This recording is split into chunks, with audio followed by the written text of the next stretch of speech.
ton of money, and the rest of us, got the drippings, and that's kind of. And then once he got out of the business, he never did anything for any other wrestler. He always it was all about what he could do for himself, and you could look at what he did with me in WCW, and I think that was just a case of him saying, don't do anything with him. And I sat on the sidelines, and just when that company needed some revenue, an influx of big revenue, Bischoff, they needed to put the two biggest names that they had in the company that they were paying the most money to. Why not put them against each other? Of course. It never ever happened because Hulk was too narrow-minded and too selfish to want to work with somebody else. Like he was always, it was all about him, and he didn't care about the business. If he cared about the business, he would have done that for the company when they were starting to slide. Yeah. But they were so full of themselves, it was like Rome was burning, and they were all too worried about the stupid things. It was really Hulk was always I don't like him going to TNA. Well, I don't know what he's going to do in TNA for guys like just watching TNA and seeing what they've done with AJ Styles and that old bag of bones Ric Flair. It's like you realize that these guys are not going to make that company better. They're going to make it worse, and they're going to ruin what was maybe a good company struggling to kind of get its head above. They're looking for more exposure, and I think they've sold themselves on Hulk Hogan's worldwide popularity, but I don't know if they've taken into account that ever since all these family troubles with him and his ex-wife now and his son and the little jail calls and all that, I think his worldwide popularity has plummeted to. I don't put Hulk Hogan in a much different more category than Jimmy Swaggart and some of these other guys. Well, the last one. Well, actually, no. Let's go Curt Henning. I'm curious, 'cause I'm sure you worked some good matches with him. I love. If you asked me if I could pick one guy to wrestle, like I had to go in right now and wrestle him, be Curt Henning. Every night, every time. He was. I said it in my book. I said it was like spy versus spy. There's a Mad magazine. Two spies. We were just like that, and we were always such great chemistry and a lot of humor. We always had a few laughs every night in the ring that people were never aware of. Where he was always a lot of fun. I can remember lots of times doing all kinds of things like drop kicks and clotheslines, and I'd be laughing my head off, like trying not to show that I was ready to fall over laughing. He was always a funny guy. Vince. Well, some of the things I'm not sure of. I've worked I think four Mondays at this point, and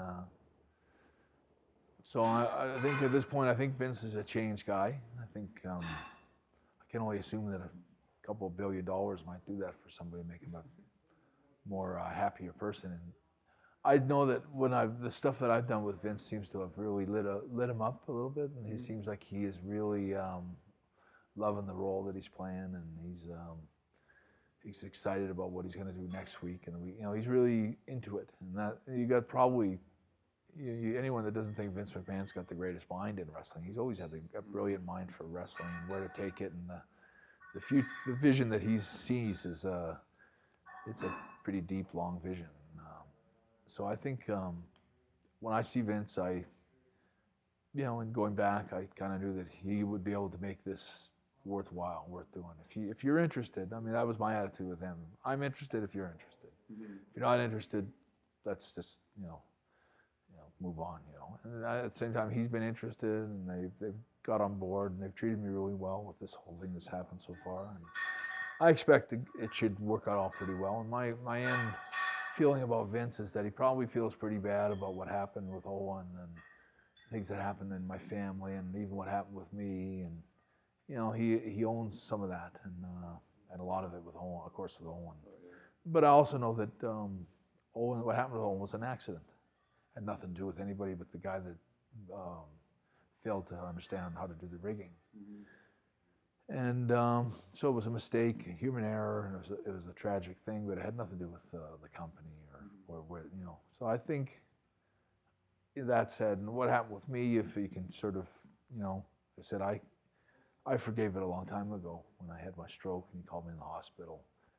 And I think I really did have that moment of of just glad that it was off my back and be on good terms with. And Vince was a lot like a father to me at once upon a time, and then he, did that to me in Montreal, and it hurt for a long time. But I mean, I think it hurt. I think everyone kind of wished it had gone down a different way, or that I think they wished they'd had a smarter sense of what maybe a better way of doing it.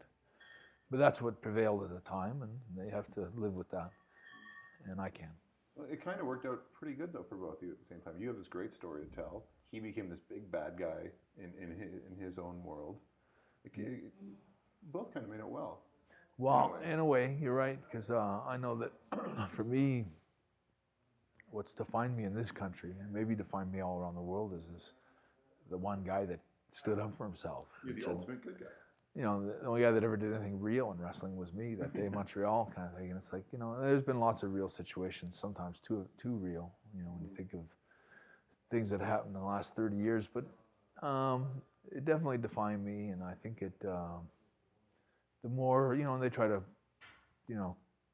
whitewash it all the time and tell you something else about it, and it was always about me being, for a long time, it was about me being petulant, or not a company guy, or a hard guy to deal with. And anyway, everything I ever said in the beginning and everything they said in the beginning, and it's like all these years later, everything I said turned out to be true, and everything they said turned out to be a bunch of baloney.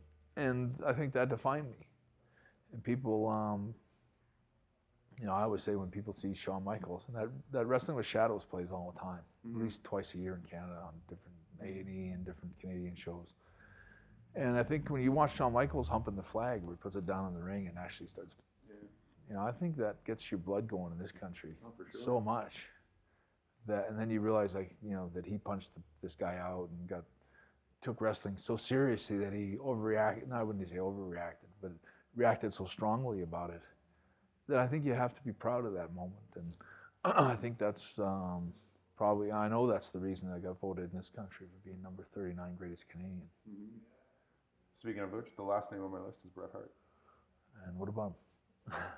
Well, how do you want to be remembered?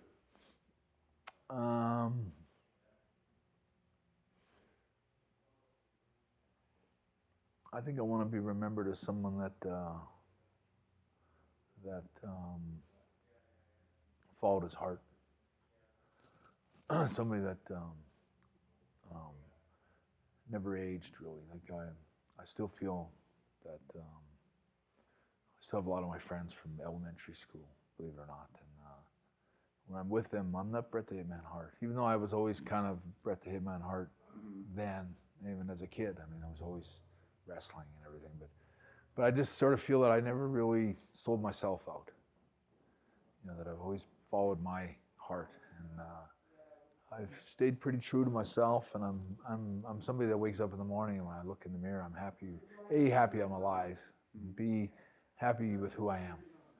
And I think that's, if you can be able to say that every day, and look in the mirror and see yourself and go, I'm not a bad person, and I've always been pretty good to people, and I've always followed my heart, and I didn't have to trample on a lot of people to get what I wanted. I'm really feels good knowing that I didn't have to stab a lot of people in the back to get where I got. And, I can speak. My book is my crowning achievement in a lot of ways, but it's like, here I am. You can take whatever shots you want at me, but good luck, because I've already taken most of the shots myself. Awesome. Well, thank you. All right. I appreciate it.